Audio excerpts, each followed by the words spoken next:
chega mais. Chega, chega, chega, chega, chega mais. Vem convidado da semana, Caldeirão Cultural. Arezzo Soto de volta ao passado. Chega mais, é sensacional.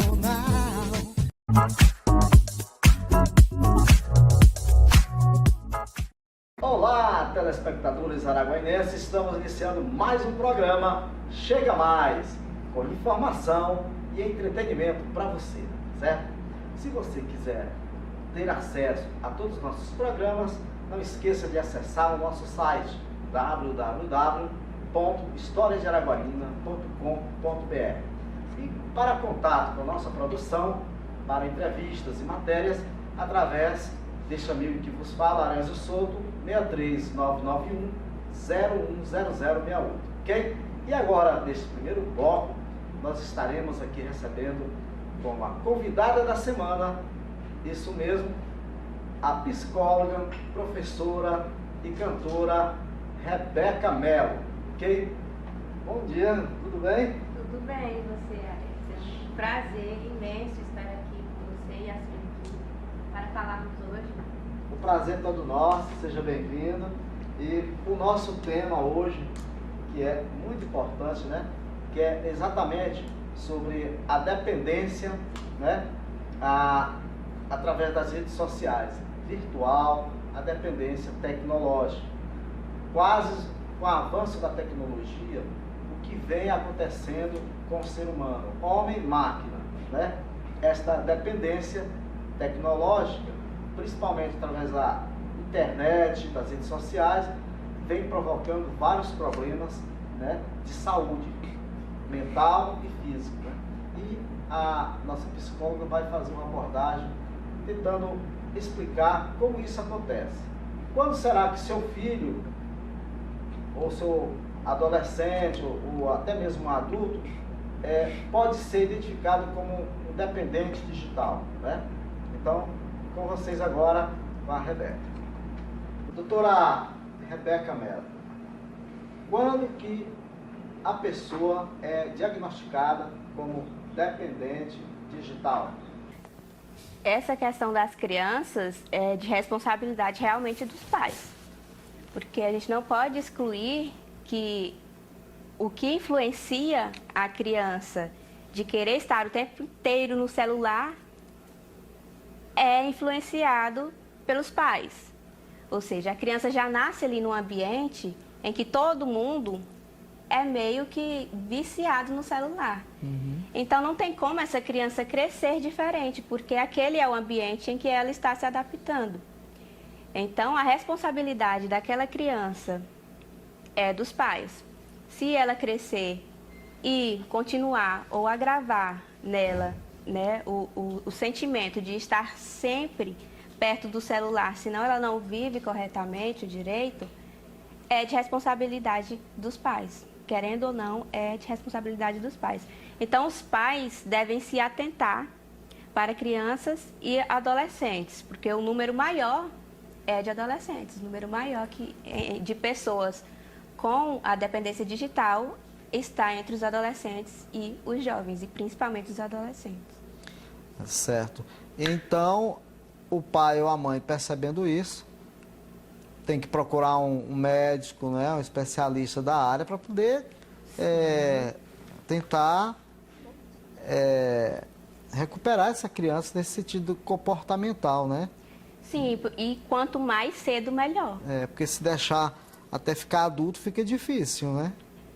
Sim, qualquer tipo de dependência ou de transtorno, quanto mais tempo você leva para buscar ajuda, pior ficará, porque o transtorno, a doença ou algo de caráter psicológico vai se agravar com o tempo. Certo. E nós sabemos que hoje, com o avanço tecnológico e o monitoramento, né, das pessoas através de câmeras, né, todo o ambiente que você entra hoje, por exemplo, você está sendo filmado, né? Há uma invasão de privacidade muito grande, né? Entre as pessoas. Hoje, com a internet, né? Às vezes as pessoas começam a utilizá-la para o crime, né? Para fazer o mal para as pessoas, né? Visto que tem muitos crimes na internet, assaltos, né? Sequestro, tudo por causa da tecnologia aí, através das redes sociais, Facebook, WhatsApp, né? Qual o risco dessa criança cair na malha fina de um pedófilo, por exemplo, e o pai não ficar sabendo, nem a mãe, uma jovem ou um jovem, assim? Hoje em dia nós podemos notar que isso é comum de acontecer. Mas é aquela questão que eu falei, os pais eles são responsáveis pelos seus filhos. Se os pais não impõem limites em relação à tecnologia para os seus filhos, então fica muito difícil de reclamar depois deles. Porque é o ambiente que influencia a criança, é o ambiente que influencia o adulto. E começa de casa. Se o pai ou a mãe não larga o celular, como é que ele vai ensinar para o seu filho que o seu filho também não pode ficar com o celular o tempo inteiro? Então, assim, é uma questão de influenciar e também dar exemplo dentro de casa, além de impor os limites. Porque se a criança passa o tempo inteiro querendo ver televisão ou querendo assistir algum vídeo no celular, ou até mesmo estar em aplicativos, que está existindo muito das crianças estarem em aplicativos, Kawaii, TikTok, Instagram. Então, os pais precisam impor limites aos seus filhos, crianças e adolescentes. Certo. E o que é monofobia? Um conceito, assim, geral. Monofobia. Monofobia. O que quer dizer? A monofobia é um medo extremo de ficar sozinho. Existem pessoas que não gostam de ficar sozinhos, né? Mas a monofobia, quando a gente já coloca fobia no nome, significa que há um exagero ali. E essa pessoa, ela pode ficar pouco tempo sozinha, ali meia hora, depende de cada um. Meia hora. Se ela ficar sozinha durante meia hora, ela já... Os sintomas de ansiedade já começam a aparecer nela. Inclusive até sintomas físicos. A pessoa começa a sentir falta de ar, que são sintomas... Calafrios, sim, tontura. Que são sintomas da ansiedade. Inclusive, a monofobia está presente no transtorno de ansiedade. E praticamente hoje, quase toda a sociedade, com esse avanço tecnológico, né, já adquire um certo transtorno de ansiedade, né? Quais as principais doenças psicológicas ou transtornos que na atualidade estão se agravando? A depressão, ela continua sendo o mal do século, porque infelizmente os números eles continuam a crescer. E junto dela, os transtornos de ansiedade e transtorno obsessivo-compulsivo, que inclusive são influenciados pelas tecnologias digitais, pelo uso exagerado das tecnologias digitais. Inclusive, a gente tem a monofobia e a nomofobia. A monofobia é o medo de ficar sozinho, que tem a ver mais ou menos assim com relações. Certo. Inclusive, tem pessoas que não conseguem ficar sozinhas e elas engatam em um relacionamento atrás do outro, porque elas têm esse medo excessivo de ficar sozinhas. Solidão, tem um pavor de ficar só. Tem pavor de ficar sozinho. Então, ele tem que ter ali perto dele alguém por quem ele nutre algum tipo de carinho, de amor. Quando eles estão no meio de um público, de muitas pessoas, eles podem se sentir sozinhos também. Inclusive porque ali não tem ninguém na qual ele nutre esse sentimento, né, de amor, de carinho. Então, para eles, se eles estiverem longe de alguém a qual eles mantêm um relacionamento, então eles vão se sentir sozinhos. É como se a vida não tivesse nenhum sentido se não tivesse uma pessoa na qual ele se relaciona perto dela. E a nomofobia é o medo de ficar sem internet. Vixe, tem essa ainda? Tenho medo de ficar sem internet. Eu observei. Lá em casa, quando a internet, por algum problema, cai, aí meu filho fica desesperado, que a internet tá ruim, tá... o que é essa agonia? Meu filho, daqui a pouco volta ao normal. Já é um processo para você ficar assim meio, né, já. É de orelha em pé, né? É, porque não é normal, tá? É um transtorno você não conseguir viver sem internet. Aí não pode ficar meia hora, uma hora sem internet que a pessoa já se desespera. Entra em pânico, né? Fica desesperado. Isso, e aí a ansiedade já começa a bater e... Sempre, doutora, não seria necessário os pais, pelo menos no final de semana, né?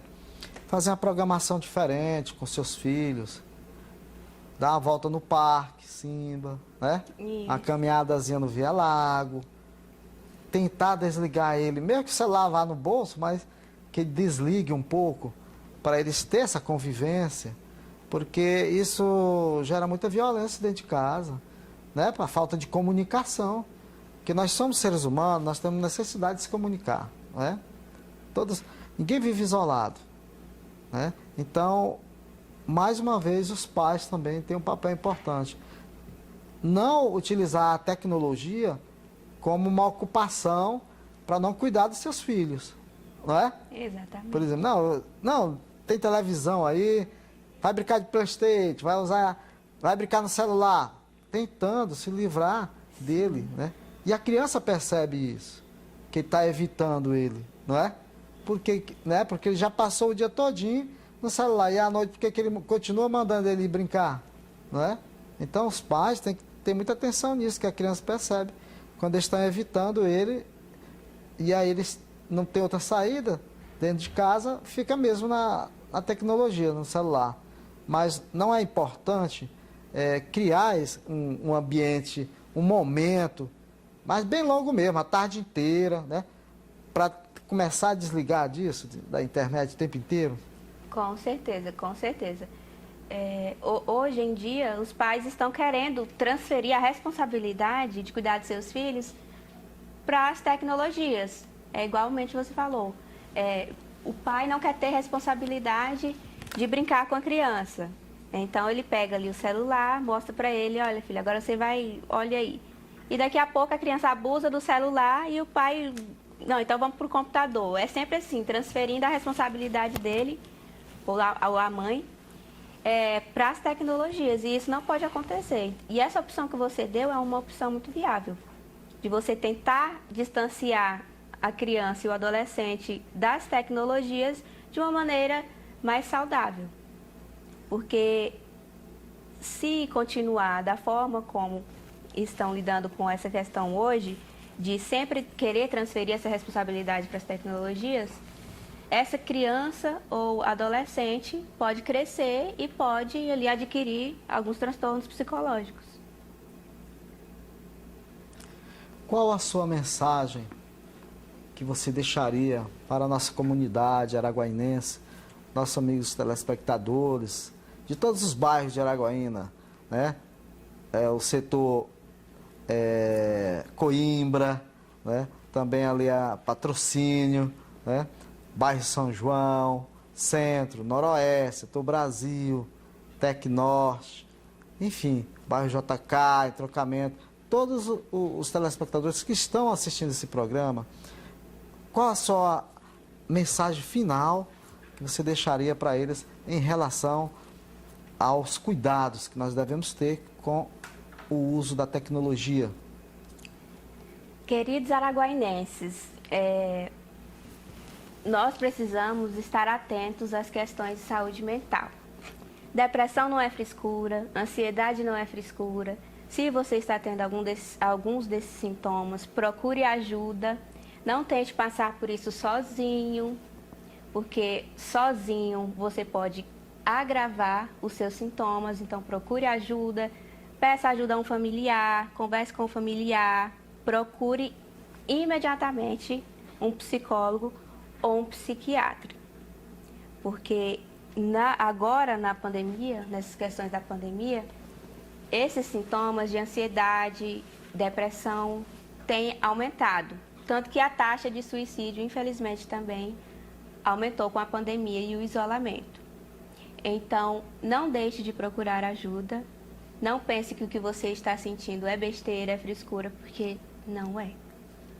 Quem quiser fazer uma consulta com você, qual o seu contato aí, telefone, para quem quiser fazer um tratamento legal aí, ó, as sessões, né? Isso. Boa.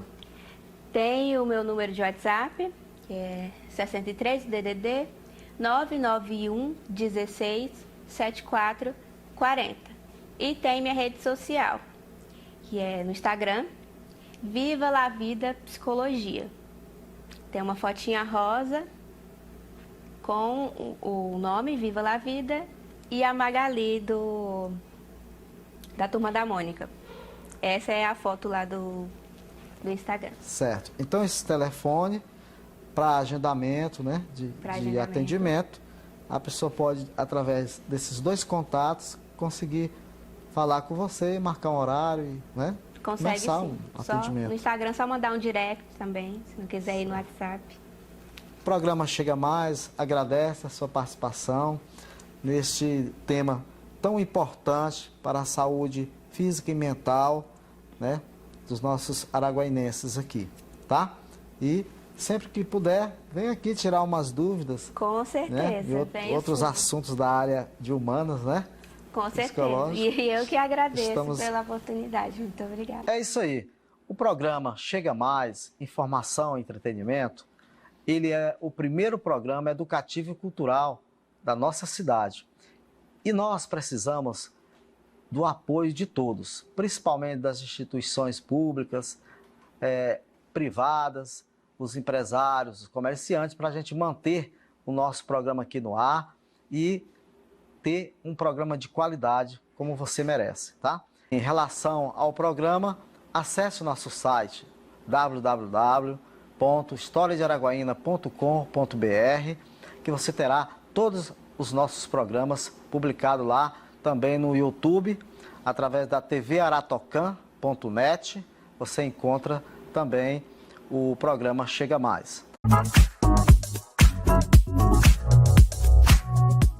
Muito bem, estamos começando mais um programa Chega Mais, com informação e entretenimento para você, telespectadores de Araguaína, das cidades circunvizinhas. Quero hoje mandar um abraço muito forte aí para toda a galera que está ligada na TV, bairro São João, no centro, todos os bairros da cidade, Vila Aliança, né, Tec Norte, entendeu? Lá na Vila Norte, Setor Couto, Entrocamento, Neblina. Um abraço aí a todos os telespectadores que estão ligados no nosso programa. E hoje nós teremos aqui a participação especial dos alunos que estão desenvolvendo um excelente trabalho aqui na escola SESI de Araguaína. E nós estamos aqui agora com o professor Ulisses, que é técnico em robótica, né? E ele vai nos falar um pouco sobre esse trabalho que há muitos anos vem desenvolvendo na escola SESI de Araguaína e que está tendo uma projeção em nível nacional muito boa e com os alunos sendo destaque. Tudo bem? Tudo bem. Primeiramente, eu agradeço a toda a equipe, né, em nome da Escola SESI, em nome também da nossa equipe de robótica Tucuna, pelo convite e reconhecimento pelo nosso trabalho. Ulisses, nós agradecemos sua presença aqui e sempre que tiver novidades neste ramo, né, nessa área tão importante, né, porque nós sabemos que o avanço tecnológico ele é um processo que acontece continuamente, né? Como tudo começou, você que é um pioneiro, né, lá na escola SESI com essas atividades de robótica, e as crianças começaram a se envolver e criou-se ali uma cultura, né, nesse setor. Nós temos lá a gestora Carmelita, né, professora Carmelita. Uhum. Muito bem, aí um abraço para você, Carmelita, e parabéns, viu? Estão muito bem representados a nível nacional. E ele vai fazer agora como tudo começou, os principais campeonatos aí que vocês lembram assim de memória. Vamos fazer um resgate dessa memória. Muito bem. Bom, Os kits de robótica educacional, eles chegaram na nossa escola lá em meados de 2013, né, para 2014. E em um primeiro momento, esses kits eles eram utilizados de maneira paralela àquilo que era desenvolvido dentro de sala de aula. Então funcionava mais ou menos assim: os professores eles identificavam determinados conteúdos dentro da sua disciplina, a exemplo, disciplina de matemática, física, biologia, e eles buscavam associar um determinado conteúdo a uma montagem em específico que tinha ali à disposição nesses kits de robótica. Então, inicialmente, o material chegou para a gente para ser usado de maneira paralela àquilo que era desenvolvido em sala de aula. O fato é que nós fomos nos apropriando do material, como você mesmo mencionou, a tecnologia é algo que nos atrai, que realmente instiga a curiosidade das pessoas, e como resultado disso, mais professores foram se interessando pelo material, e foi algo que a gente foi disseminando ao longo dos anos para toda a nossa escola. Tanto é, e a mesma obteve tanto destaque dentro da nossa escola aqui em Araguaína, que toda essa ideia envolvendo a tecnologia deixou de ser algo paralelo, associado ao que era feito em sala, e passou a ser uma disciplina, né, a partir do ano de 2019. A partir do momento que a robótica ela passa a ser uma disciplina constante na nossa grade de ensino, aí, consequentemente, ela ainda obteve mais destaque dentro da nossa escola e, consequentemente, foi bem mais difundida entre os nossos alunos. Certo. Bom, e sobre esse aprimoramento do centro, do laboratório, eu sei que no início não tinha nem laboratório, né? Era numa sala É verdade. de canto. Hoje, a estrutura que este núcleo de robótica da Escola SESI tem é considerável? Como todo início, né? É claro que o nosso início também foi um pouco tímido, né? O material foi sendo inserido, nós não tínhamos ainda um espaço também um pouco escasso e alguns investimentos sendo feitos, mas o fato é que a metodologia foi ganhando tanto espaço e tanto reconhecimento, e principalmente quando os meninos começaram, né, quando nós começamos a participar dos eventos externos e trazer resultado positivo para a escola, que os investimentos, né, investimentos maciços mesmo para o laboratório, eles vieram meio que como consequência disso, né? Hoje na escola nós temos um espaço amplo, né, ali onde os alunos têm acesso a computadores de ótima qualidade, né, acesso a impressoras 3D, acesso a máquinas de usinagem. Então, assim, esses investimentos eles vieram como resultado, é claro, daquilo que as equipes estavam conquistando, né, nesses eventos externos. E Luiz Queiroz, professor, quais os eventos externos pelas capitais brasileiras que mais ficou na sua memória, que marcou realmente de conquista dos seus alunos? Bom, para um trabalho antes de difusão da metodologia, a gente sempre fez questão de estar presente em alguns eventos na nossa cidade. Então é provável que algum telespectador já tenha visto talvez a nossa equipe ou o nosso trabalho com robótica na exposição agropecuária aqui de Araguaína, talvez já tenha visto também um trabalho similar nas escolas municipais, né, porque a equipe faz esse trabalho, levando essa discussão de tecnologia para as escolas municipais, sempre no intuito de fazer com que as outras pessoas também se apropriem disso, né, desse conhecimento tão rico que nós temos à nossa disposição. Aí, como você bem mencionou, a partir desses eventos de divulgação, surgiu também há alguns anos o nosso interesse em participar de Olimpíadas, né? De eventos onde os alunos eles tinham ali os seus conhecimentos testados, né? Em que eles eram provocados a todo momento em construir e programar robôs que conseguissem aí cumprir com alguns desafios em específico. E respondendo à sua pergunta, no que diz respeito a algo que ficou marcado, né, na minha memória, eu não posso deixar de mencionar o momento que nós vivemos em 2018, quando a nossa equipe de robótica ela conseguiu se consagrar campeã nacional da Olimpíada Brasileira de Robótica, construindo um protótipo que foi capaz, mesmo em comparação a outras equipes do Sul, né, foi capaz ali de cumprir com todo o desafio proposto, fazer o resgate de um maior número de vítimas possível, o que colocou a nossa equipe no primeiro lugar nesse evento. Então, a partir desse momento em que a equipe ela passou a ter esse destaque a nível nacional, a equipe Tucuna ela é conhecida por onde passa. Tanto é que nós não participamos apenas da Olimpíada Brasileira de Robótica, mas o laboratório hoje ele tem 3 frentes: a F1 in Schools, a First Lego League e a Olimpíada Brasileira de Robótica. Então, nessas 3 frentes aí, a equipe ela já vem desenvolvendo um bom trabalho, tendo maior destaque, é claro, para 2018, quando angariamos fomos campeões nacionais em uma modalidade específica. Infelizmente, no ano seguinte, claro, a nossa equipe era a equipe a ser vencida, por assim dizer. Existe, é claro, um estímulo à competição amigável e é natural que as outras equipes também buscassem isso. Após 2019, aí, infelizmente, com o advento da pandemia da Covid-19, esses eventos externos eles acabaram sendo ali suprimidos. Mas, para nossa felicidade, é claro, eles já estão retornando agora nesse ano de 2022. Esse que eu te menciono, o fato de que fomos campeões nacionais em 2018, foram um dos momentos. Mas em muitas das modalidades aí, os meninos já vêm angariando colocações de primeiro lugar a nível nacional, colocações relacionadas ao desempenho do protótipo robótico. Então, assim, já tem um histórico bem bacana relacionado às premiações obtidas nesses eventos. Professor Ulisses, nós sabemos que tem 2 níveis, né? Temos alunos iniciantes ali, categoria do ensino fundamental, né? E depois tem os jovens do ensino médio, né? Os alunos mais já jovens, adolescentes, pré-adolescentes, e eles já têm um raciocínio mais rápido, né, para aprendizagem.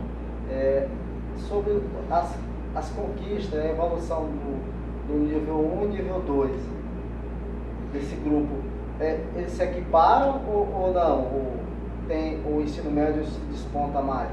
Olha, é uma pergunta interessante. Quando os pais visitam a nossa escola, eu sempre explico para eles que a escola SESI de Araguaína, ao contrário de outras escolas que, por exemplo, monta ali equipes de futebol de salão, equipes de vôlei ou de outras modalidades que também são extremamente importantes para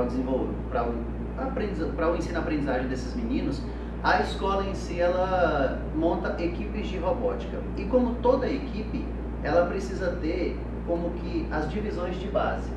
E aí entra o nosso nível 1. Esse trabalho com robótica ele é feito desde o nível fundamental, iniciando ali com o 6º ano, então 6º, 7º, 8º e 9º ano, são meio que as nossas equipes de base, por assim dizer. E aí, no ensino médio, nós temos as nossas equipes que estão um pouco mais à frente, até por causa do próprio aprendizado que eles vêm adquirindo ao longo dos anos. Então, esse nosso trabalho ele começa lá nas nossas equipes de base, no ensino fundamental 2, e a partir do momento em que esses alunos eles vão se desenvolvendo, se destacando, eles vão galgando ali o seu espaço dentro da robótica, eles vão sendo convidados para poder integrar ali as equipes principais, por assim dizer. E claro, no ensino médio, devido a toda a bagagem que eles trazem durante o ensino fundamental, eles, é claro, se mostram com um raciocínio bem mais apurado e, consequentemente, eles conseguem desenvolver ali protótipos bem mais eficazes, né? Mas isso é um processo natural, é algo que a gente enxerga e fica maravilhado de ver, né? Esse processo de amadurecimento. Muito bem, estamos aqui agora nesse segundo bloco aqui, depois do professor Ulisses, com o Sérgio, aluno de robótica, e o Regimar, né? E eles vão falar um pouco sobre essa grande conquista a nível estadual, que aconteceu em Palmas neste domingo, dia 28 de agosto. Tudo bem? Opa, tudo bem. Seja bem-vindo aqui ao programa Chega Mais. Obrigado. Programa educativo, cultural, para vocês mesmo, para descobrir esses talentos que nós temos aqui em Araguaína, incentivar vocês, divulgar o trabalho de vocês, o esforço de vocês, né?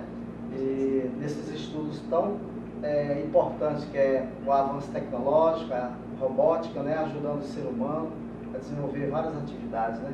Fala um pouquinho sobre essas conquistas aí, que vocês conseguiram, essas medalhas. Tá, essa medalha aqui que a gente está segurando é uma medalha recente que a gente conseguiu agora domingo, na competição da OBR, Olimpíada Brasileira de Robótica, onde a gente tem que construir robôs que resgatam vítimas e passam por diversos obstáculos. E com isso, a gente tem que pensar toda uma engenharia, toda uma matemática, física, para fazer a construção do robô. E também tem que realizar todo um estudo de programação para ele realizar de jeito autônomo na pista. Sérgio, qual a sua função lá na hora da apresentação? Porque o Regimar tem uma função e você é outra, né? Isso. Explica essa parte aí para nossos telespectadores. Tá, bom. A minha função é ser um engenheiro da equipe, um engenheiro onde ele faz todo o estudo sobre o robô, de como ele vai funcionar, de como ele tem que resgatar as vítimas, de como ele tem que passar os obstáculos, redutores, que são todos os desafios que tem na pista. Certo. E ele, o Regimar? Bom, já o Regimar, ele é responsável pela programação, onde ele tem que saber todos os movimentos que o robô faz e realizar no programa para se passar no robô. E assim ele vai fazer todas as orientações. As tarefas. As tarefas, isso. Regimar, fala um pouquinho sobre... Então você é o cérebro, né? Então, do robô, para ele poder fazer as atividades, é você que manda a ordem, né? Fala um pouquinho sobre essa programação aí, como é que você faz lá? É no computador, no notebook, como é que funciona? Sim, como o Sérgio já falou anteriormente, a gente tem que fazer uma programação para o robô andar de forma autônoma na mesa, que é basicamente uma programação que a gente faz que é um seguidor de linha. Então, com as linhas, o robô ele sabe qual que é o lugar seguro para ele passar, e então ele tem que ir seguindo de forma autônoma. Então, a gente tem que criar uma programação que ele vai fazer tudo isso sem a ajuda do ser humano. Então, o robô ele vai identificar qual que é o caminho e vai tentar criar uma solução para passar de forma segura.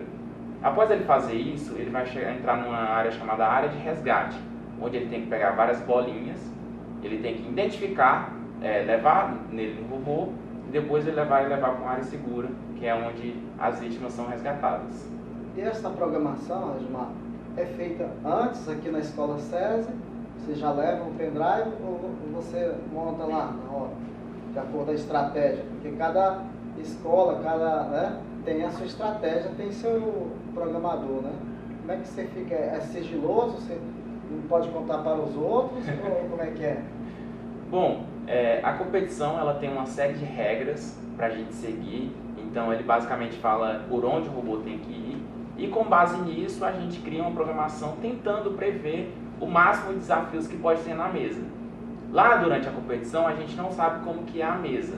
Então, exatamente por isso que o robô ele deve ser autônomo. Ele tem que identificar o ambiente e ver qual que é o lugar mais seguro para ele passar e resgatar as vítimas. Mas a gente faz a programação antes aqui e quando a gente chega lá a gente só aprimora, porque não tem como prever todos os tipos de desafios que vão estar lá. Certo. Quero agradecer você, Regimar, pela participação. Parabéns a toda a equipe pedagógica, né? Também a direção da Escola SESI, que incentiva esse projeto maravilhoso de robótica e que nós possamos cada vez mais ampliar esse trabalho junto da comunidade araguaiense, porque nós sabemos que tem também muitos alunos aí da rede municipal e estadual que têm capacidade de desenvolver também projetos de alto nível, né? E a gente continuar sendo uma referência, né? Em nível nacional, porque nós já somos uma referência, né? E com esse título, né, de campeão nacional, por trás vem uma obrigação, né, da gente manter o nosso nível. Porque se não tiver outros depois de vocês, aí, né, como é que vai dar continuidade ao projeto, né? Então, passo a passo, escadinha. Então, vocês estão de parabéns, o Sérgio também. E muito obrigado pela participação no programa Chega Mais, viu? Eu quero avisar para os nossos telespectadores para seguir a nossa equipe no Instagram. Sim, as redes sociais, dê os seus contatos aí, quem se interessar em conhecer o projeto. Isso, @ equipe Tucuna no Instagram, para quem estiver mais interessado sobre as atividades da equipe. Lembrando que esse troféu aqui, ele é um troféu que a gente recebeu em 2018 pelo nível 1, a OBR tem 2 níveis, é o nível 1, a gente conseguiu a classificação nacional, e agora esse ano de novo, Esse troféu que a gente conseguiu em 2018, e esse ano agora a gente classificou para o Nacional novamente, para poder conseguir tentar pegar o primeiro lugar de novo e ir para uma etapa internacional. Isso é um desafio, né? Isso. Mas se Deus quiser, vamos conseguir. Com muito trabalho, muito treinamento. Desejo muito sucesso para vocês, tá bom? Muito obrigado.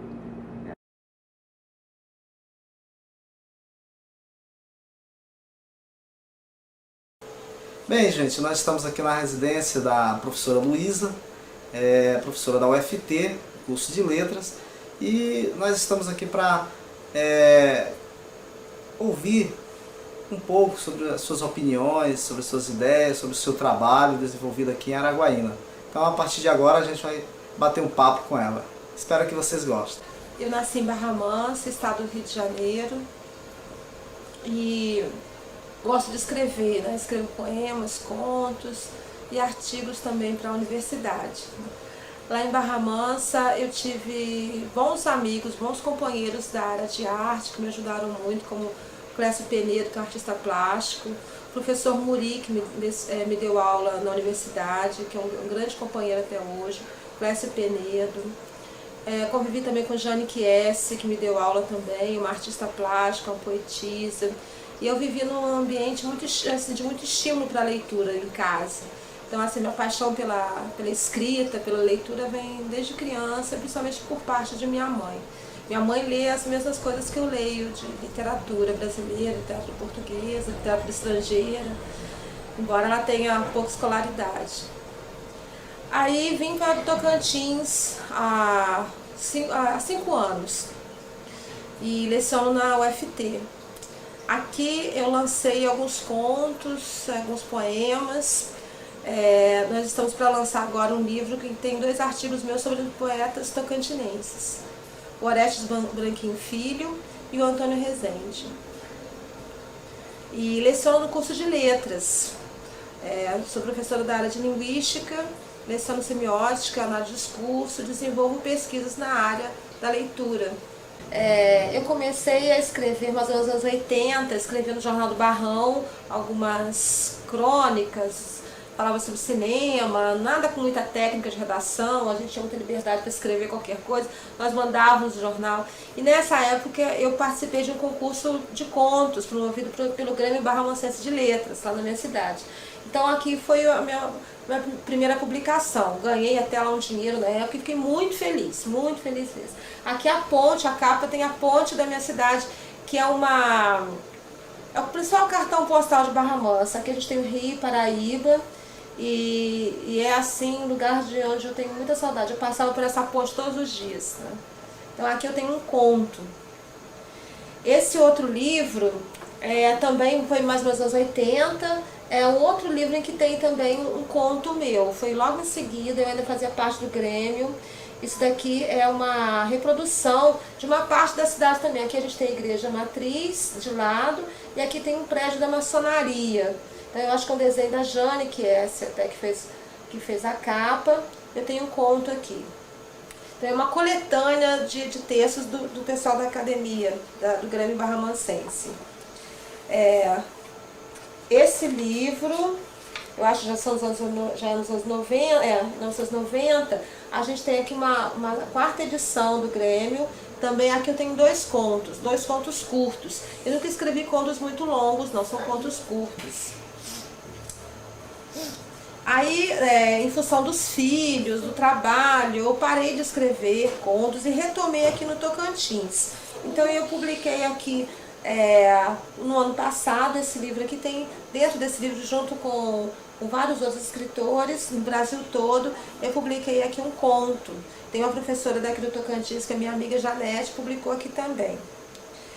Aí do ano passado eu publiquei esse livrinho aqui, Inquietações, com a Janete, que é uma professora que escreve muito, tem uma grande produção literária, e com a artista plástica e poetisa Eliane Cristina Testa. Aqui a gente tem um desenho da Eliane.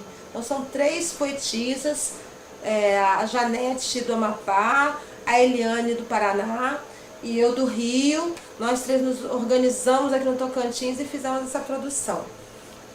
Esse aqui é o último, que não é literário, mas fala sobre os poetas aqui do Tocantins. Então tem 2 artigos meus. Esse livro vai ser lançado agora, ele é promovido pela Fundação Cultural do Tocantins e pela UFT, e vai ser lançado em breve. A gente está esperando o dia para ser lançado. E foi organizado pela professora Hilda Gomes Dutra Magalhães. Então esse livro aqui ainda, hoje que eu recebi, ainda nem tive tempo de folhear. Em relação a artigos em jornais, um pouco da experiência, fiquei sabendo que você trabalhava, escrevia para jornais lá em Barra Mansa. Como é que é? Nós tínhamos em Barra Mansa um jornal chamado Jornal do Barrão.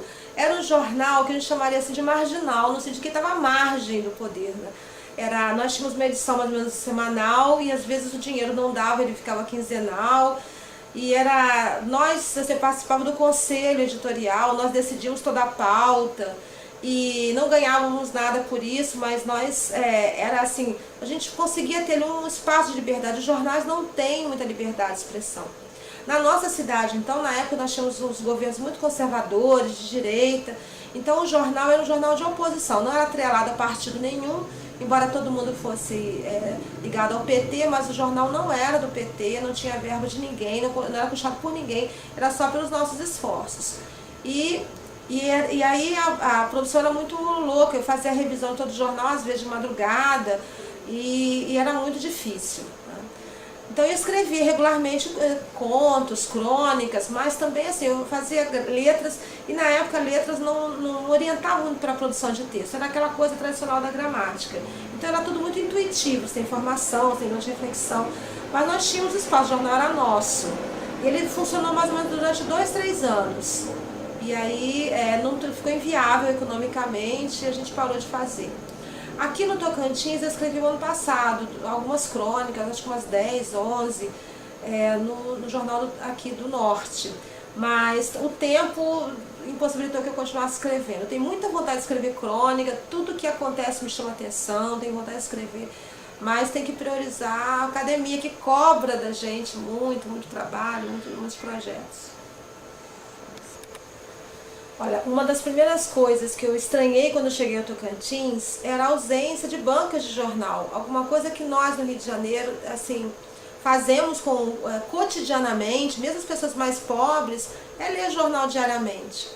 E eu gosto muito da Folha de São Paulo, eu assino a Folha, e o jornal não chega, dessa semana não chegou, na banca eu não consigo comprar, o jornal de Goiás chega aqui com um dia de atraso. Então era para mim alguma coisa impensável. Então, assim, em função da história do estado, a localização, da distância dos outros centros, em que a produção cultural é mais dinâmica, Tocantins é muito penalizado. E eu lamento, é difícil, não dá para viver de jornalismo na região, porque as pessoas não leem jornal, não tem esse hábito da leitura, né? E é difícil, toda a minha opinião, eu tenho vários textos falando sobre a questão do texto no jornal, e isso não acontece. Então, como professora na universidade, a primeira coisa, até o último semestre, eu trabalhei no primeiro período. E eu acho que o primeiro choque que o aluno leva quando ele chega à universidade é saber que ele tem que ler. E se ele não ler e não entender, ele não avança. O conteúdo não é aquela coisa passada oralmente para a cabeça do aluno, ele vai ter que ler, vai ter que refletir, vai ter que questionar. E isso é difícil. Nós que trabalhamos nos períodos iniciais na universidade, temos mais trabalho porque o aluno chega realmente muito imaturo. Quando eu trabalhava na escola pública, eu me lembro uma vez que os alunos estavam estudando para a prova de história e queriam usar o espaço da minha aula para estudar. E eu falei, tudo bem, eu vou estudar com vocês. Aí eles estavam estudando sobre 2 ditadores romanos, da época do avanço do cristianismo, toda a perseguição aos cristãos. Aí eu falei, li rapidamente o material deles e perguntei qual dos 2 foi o pior ditador. Eles não sabiam se posicionar, então eles estavam falando 2 biografias de ditadores e não sabiam se posicionar. Eu falei, gente, mas vocês viram os ditadores, o que eles fizeram, qual deles foi mais cruel? Professora, o que é ditador? Então, assim, eles não tinham entendido elementar o que significa ser um ditador, né? Então, eu acho assim, não é só o professor de língua portuguesa que tem que fazer isso, mas todos os docentes, desde o momento, o contato com o texto não é um contato de decodificação, é um contato ativo, o sujeito tem que prestar sentido para aquilo que ele lê. E o professor vai estimulando, então, o envolvimento com o texto. Sem isso não tem jeito. Uma outra coisa que a gente tem é assim, a própria escolarização da leitura. Uma coisa, eu li nas férias agora Amos Oz, que é um escritor israelense, eu li Milton Ratum, que é um escritor amazonense, e eu li porque eu quis, eu cheguei lá, comprei, gostei do Milton Ratum, quis ler mais textos do Milton Ratum, queria ler mais do Amos Oz e queria aproveitar as férias para isso. E eu não vou ter que fazer fichamento, não vou ter que responder questionário, não vai valer nota, eu li porque eu quis. Agora, na escola, o aluno lê para ser avaliado. E avaliações que passam longe do sentido do texto. São aquelas perguntas óbvias, assim, quem é o autor, quem é o personagem principal, quem é o antagonista, quem é o protagonista. Quando cada texto tem uma trama que exige uma discussão, que exige um envolvimento. E a outra questão também é que, assim, os alunos são obrigados a ler os clássicos muito cedo.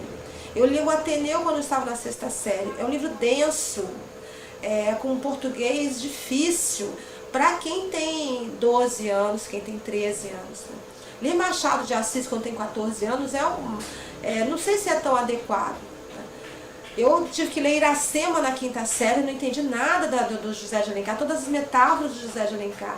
Então eu acho que assim, a gente tem que aproximar o leitor, não é de textos mais fáceis, mas de textos que têm uma linguagem mais contemporânea, para que o sujeito veja que veja que a literatura ela nos enriquece, que ela nos diz coisas que não há como serem ditas de outra forma.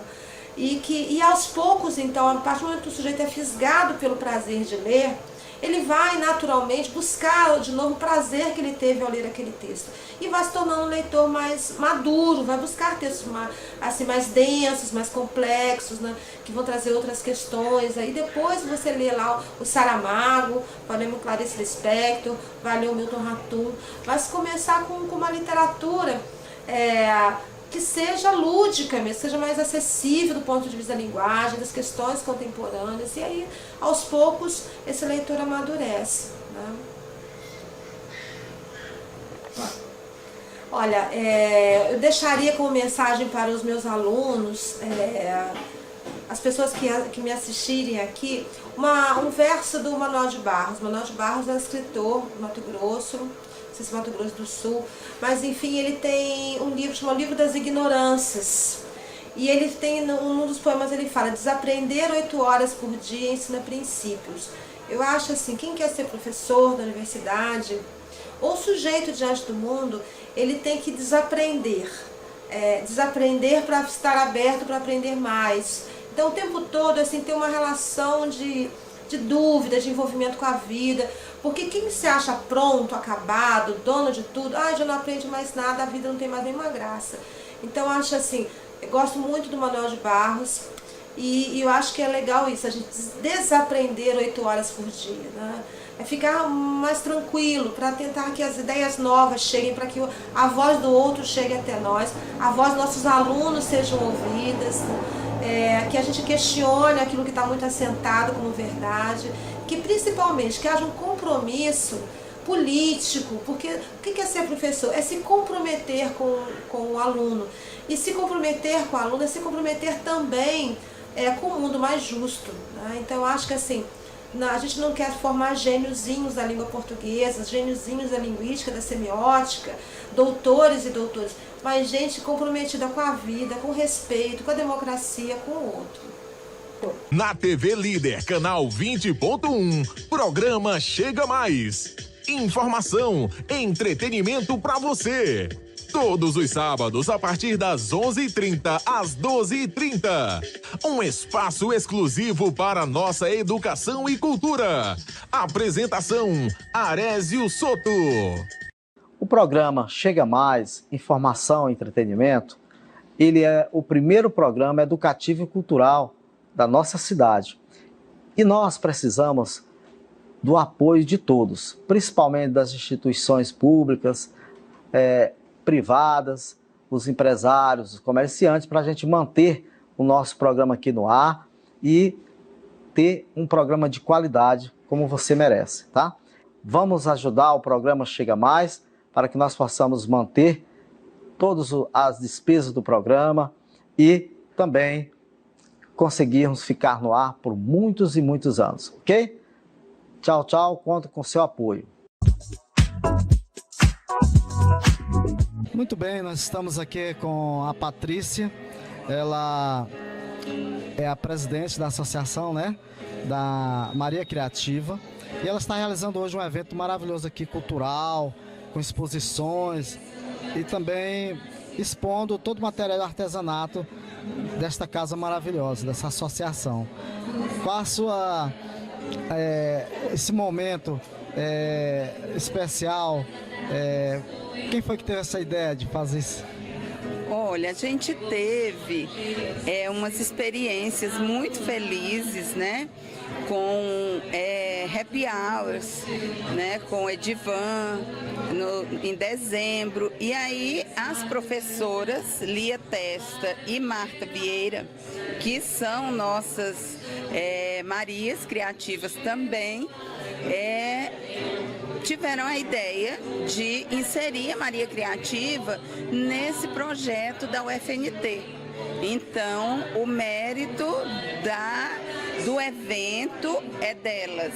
A organização, né, do evento, divulgação, tudo por conta delas, né? Isso.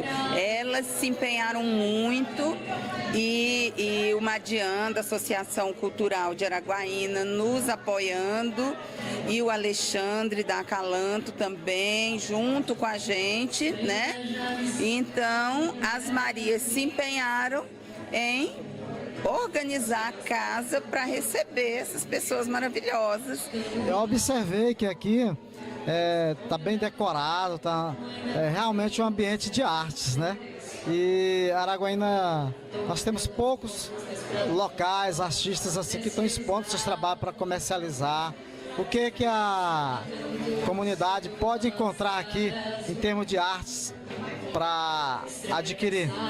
Olha, a gente trabalha desde uma pecinha pequenininha e delicada, um vasinho com planta, uma vela, um sabonete artesanal, há quadros maiores, jogos de mesa em mosaico, panos de prato, americanos, quadrinhos, oratórios. Então, a gente tem aqui pintura, mosaico, uma infinidade de artes, de artesanato e arte mesmo, que podem atender bem a qualquer presente que você queira dar. E você, quando adquire, eu sempre digo isso, quando você adquire uma peça Maria Criativa, você está levando junto o amor, o trabalho de uma mulher para garantir seu sustento, sua independência, né? Então, tem toda uma história. A gente apoia vários projetos, temos vários projetos que já são apoiados e ainda precisamos de apoio, que tudo isso é mantido através da comercialização desses produtos aqui na nossa loja. Quais são as artesãs que estão fazendo parte da associação hoje aqui, que estão expondo, estão trabalhando de frente mesmo, na linha de frente? Olha, nós temos a queridíssima Vera Leite, que é uma artista plástica conhecida de Araguaína, é uma super Maria Criativa, né? Temos eu, Patrícia Noleto, que tanto ensino como produzo peças de mosaico e outras cositas mais. Temos a Gislene Afonso, que está muito à frente, sempre junto de nós, Valdivina Toledo, que são pessoas assim engajadas com o projeto, a Laura Borges, a Rosane Davi. Então nós somos 40, temos a Eliette, nós somos acho que já mais de 40 mulheres. Que legal, bom demais. E qual o horário de funcionamento aqui da Maria Criativa? Das 9 às 18h30. Às vezes a gente precisa fechar para o almoço, por uma questão mesmo de pessoal, né? De ter alguém que fique aqui nesse horário, mas não é todos os dias. Mas até às 11 e a partir das 13, a gente está aberto todos os dias, das 9 às 18h30. E em relação hoje que está rolando aqui, tem exposições, a mulher, a poetisa, né? Com a literatura, música. A Lia Testa vem aqui também mostrar seus trabalhos. Sim, a Lia, ela tem os trabalhos, ela trouxe os trabalhos dela, estão expostos aqui alguns trabalhos, né? É hoje uma oportunidade da gente ter contato com esses talentos tocantinenses, né? Essas mulheres que escrevem, como também nós temos as declamadoras e declamadores, né? Atores, temos a Maísa cantando maravilhosamente, né? Então... canta nacional, internacional, né? A Maísa. Ela é daqui mesmo, de Araguaína? A Maísa é cantora lírica, né? É uma cantora com uma formação maravilhosa e canta MPB também, canta pop, é incrível ela. Estamos aqui com a cantora que está animando a noite aqui. Qual o seu nome? Maísa Alves. A Maísa Alves, ela já vem há muito tempo cantando, mas assim, em pequenos eventos. E hoje ela está aqui nos animando com músicas, qual estilo? MPB? Hoje eu escolhi, além de MPB, eu escolhi uma música de entrada que era uma música erudita, né, brasileira, para quebrar um pouco essa visão que nós temos de que música erudita é só o outro, né? Certo. Você já cantou em coral, alguma coisa assim? Da igreja? Sim, eu participei por alguns anos do coral da Unicanto Araguaína, que está no meu coração. É um coral incrível, o Fábio Milhomem faz um trabalho maravilhoso para a comunidade e que faz com que todo mundo se sinta bem acolhido, né? Durante toda a pandemia ele fez um trabalho, manteve o coral ativo, mesmo que à distância, e isso com certeza ajuda bastante também. E hoje está acontecendo um evento cultural aqui maravilhoso e justamente com isso a exposição de uma grande escritora e artista plástica, que é a Lia Testa. Fala um pouco aí sobre o seu trabalho, Lia.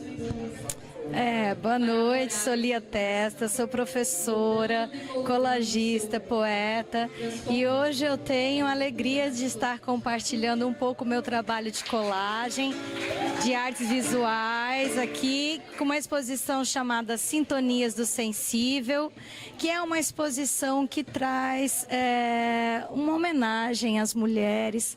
Nós estamos próximo ao Dia das Mães e é uma exposição que traz cores que foram pensadas para contemplação, então traz uma questão feminina, traz uma questão de mulher para nos inquietar e também para valorizar esse universo feminino ou da mulher. A gente sabe que a mulher atualmente está sofrendo muito, né? Logo após a pandemia e na pandemia também, com muita violência, o feminicídio aumentou demais. E através daquelas gravuras, você tentou passar isso também, essa parte, essa preocupação com a violência, sensibilizando mais o homem não a violência contra a mulher? Sensibilizar o olhar de todas e todos para as questões de relações de gênero, para as questões das mulheres, para esse universo que somos nós, que é um multi-universo e que tem que ser valorizado e respeitado em vários âmbitos. Então essa exposição é uma forma de chamar atenção mesmo e também para fazer contemplar, sensibilizar para a arte, porque eu acho que aqui em Araguaína nós já temos espaços que podem abrigar, igual aqui o coletivo de mulheres Maria Criativa, no qual eu faço parte, que tem muita produção de mulheres e essa produção que nós queremos apresentar também para a cidade de Araguaína. E eu quero aqui dizer a toda a comunidade que faça uma visita aqui na Maria Criativa, tem um artesanato de primeira aqui, né? Muitos objetos para decoração, tem na parte de cozinha também, né? Guardanapos, toalhas, não é verdade? Sim, aqui você encontra as peças de artesanato de vários tipos, de várias, né, criações, são vários materiais. O que eu acho muito importante é que tem um trabalho de sustentabilidade, de reciclagem aqui. Essa ideia da sustentabilidade hoje em dia é muito importante e elas fazem um trabalho muito importante com as questões dos materiais recicláveis. Certo. E se alguma pessoa quiser adquirir algum trabalho seu nas artes plásticas, nos quadros, telas, qual o contato seu para que a pessoa possa conhecer esse trabalho e comprar alguns quadros? Bom, eu estou no Instagram como liatesta_colagista, vocês me encontram no Instagram, e aqui também no espaço da Maria Criativa, onde eu comecei a fazer essa parceria, e agora vão ter trabalhos meus expostos aqui, e é um contato aqui com a Patrícia e com outras Marias que estiverem aqui. Muito obrigado aí pela participação. Eu que agradeço demais. O programa Chega Mais, Educação e Cultura para você, amigo araguainense. Eu que agradeço, aproveite a noite, o sarau, a arte, e é isso. Vamos aproveitar as coisas boas que tem em Araguaína. Muito obrigada.